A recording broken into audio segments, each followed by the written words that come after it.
Joining us now are former Congresswoman Kendra Horn of Oklahoma. She is running for U.S. Senate now, and Emily Wales, the president and CEO of Planned Parenthood of Great Plains. Ladies, thank you so much for joining me. Congresswoman, I'd like to start with you. How dangerous is the situation for women in these swing states if Republicans win the governor races? Well, thank you for having me, Eamon. I'm glad to be here this evening. What we're talking about is a life-threatening situation for women in Oklahoma and the trigger states where we are already living. Myself and all women in Oklahoma have lost the right to make our own health and reproductive decisions with bills that are nothing more than government overreach, plain and simple, that putting women's lives at risk is front and center on the ballot this year. The unfortunate reality is, in places like Oklahoma, and I know this all too well, that for such a long time, writing off whole sections of our country and allowing this continued build with laws like Oklahoma's law, which bans abortion at fertilization. It provides no exceptions for health of the mother. This is government overreach, and it's wrong. And if we do not take action and invest and do the work in Oklahoma and in the states where these laws are coming out, and if we don't all show up and make sure that there is a long-term investment, we are all going to pay the price. The truth is that the majority of women, the majority of people in Oklahoma and across this country don't support these extreme abortion bans, including we have polling from April before this came out that showed 56% of people in Oklahoma would vote against somebody that supports this. But we have to take action now, and especially in states like Oklahoma. Emily, your state of Oklahoma is one of the several red states that have banned abortion, excluding cases of incest and rape. What are the logistics right now of having access to abortion in Oklahoma? We've really been living a nightmare in Oklahoma. We had seen, prior to the most recent bans taking effect in Oklahoma, we've been seeing Texans crossing state lines to get care in Oklahoma who were living nightmares. They were telling us about how terrible it was, that they needed care, that they had fewer rights. And despite seeing that, the Oklahoma legislature moved forward with bans that actually put Oklahoma in a position before Roe even fell to lose care.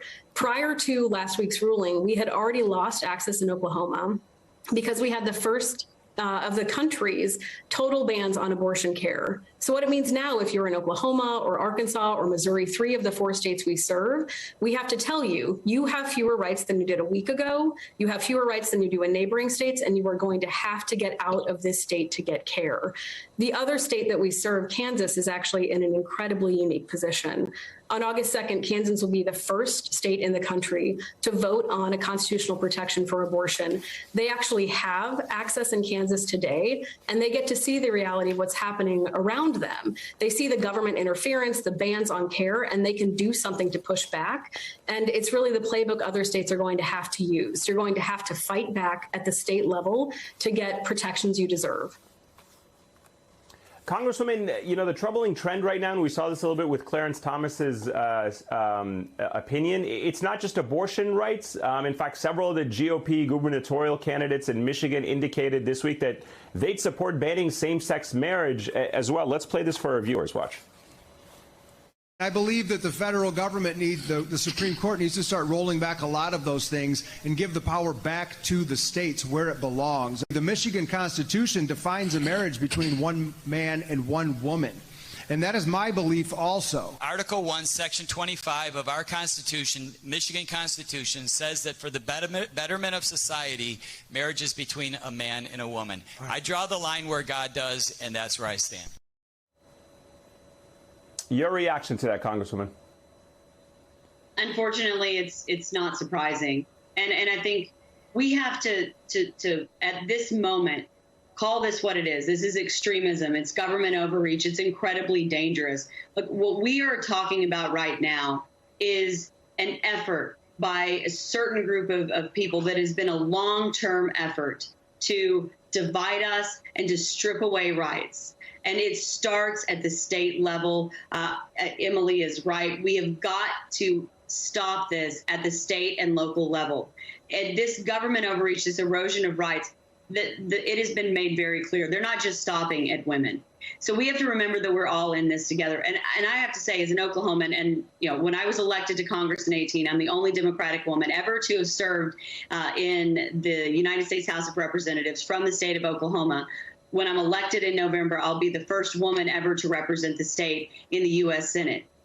And the bottom line in the message, because in places like Oklahoma, where we've been written off and used it as an example of what not to do, and these wedges that the extremists are driving between us, people give up. And when we give up on ourselves, and when we're used as an example of what not to do and writing people off, running out of the state, it only continues to harm people. In Oklahoma right now, we are 4th in the nation for deaths of pregnant women and mothers. We're 5th in the nation in infant mortality. We have one of the highest rates of childhood poverty. These things that the extremists want, that are pushing us apart and injuring women and stripping away our rights, are just the first step.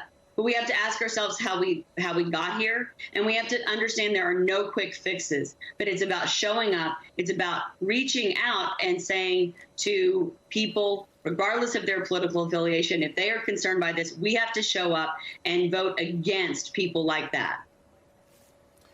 Emily, what will this mean for women having to travel hundreds of miles to get an abortion? I mean, what's the option right now for women in Oklahoma, even if neighboring states are not able to provide access, as we heard from Minnesota Attorney General Keith Ellison? They want to try to provide it for those who are in North Dakota. Oklahoma might be geographically a little bit more difficult. The reality is that many of our patients are not able to figure out the logistics to get care. There are some patients who are going to New Mexico, Colorado, Illinois. But for many of the patients we serve, it is an incredible barrier to say you're going to have to miss multiple days of work. You're going to have to figure out childcare. Of course, our patients, even though it is legal to cross state lines, they feel like their actions are criminalized. So they're telling us, I think my partner or my parent would be supportive, but I'm not going to tell anyone because I don't want to get them in trouble. So many of our patients, if they can travel, they are going alone and they're scared. And if they can't travel, they're trying to figure out how to terminate a pregnancy without medical support, which should never happen in a civilized society, or they are forced to carry a pregnancy against their will. I have a final question to the both of you. Congresswoman, I'd like to start with you. Your message to women all over the country who are rightfully terrified about these bans taking place as you run for Congress. For Senate, yeah. Yeah, absolutely. My message is simple, that banning abortion without exception and pulling back the rights of women is wrong. It's government overreach, plain and simple. That we are in unprecedented times right now, and we have to come together and we have to do the work to make people in our communities understand why it is so important in Oklahoma and across this country.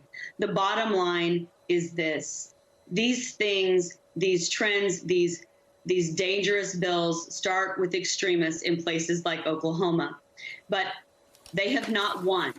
We have seen our rights rolled back, but they have not won yet. They have only won if we don't show up. So to all those that ask if it's even possible to change things, it absolutely is, but only if we show up. We need to help each other, and we need to support candidates like myself who are committed to standing up and fighting for women and fighting for people who the extremists are coming after to strip away their rights. Right now, our choice is not between Democrats versus Republicans, but the bottom line is it's about extremists that want to tear us apart and problem solvers like myself that want to protect all of our communities and lift us up. And we have to work together and start from the ground up. Emily, your final thoughts on that?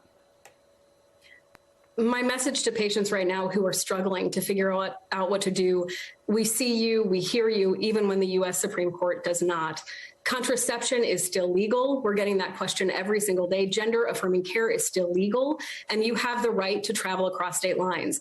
And to individuals who live in states like Kansas, where you have the opportunity to preserve and protect your own rights to care, you have to act now. You cannot wait for courts to intervene because they are no longer the backstop. This fight has to be won at the state level, at the local level.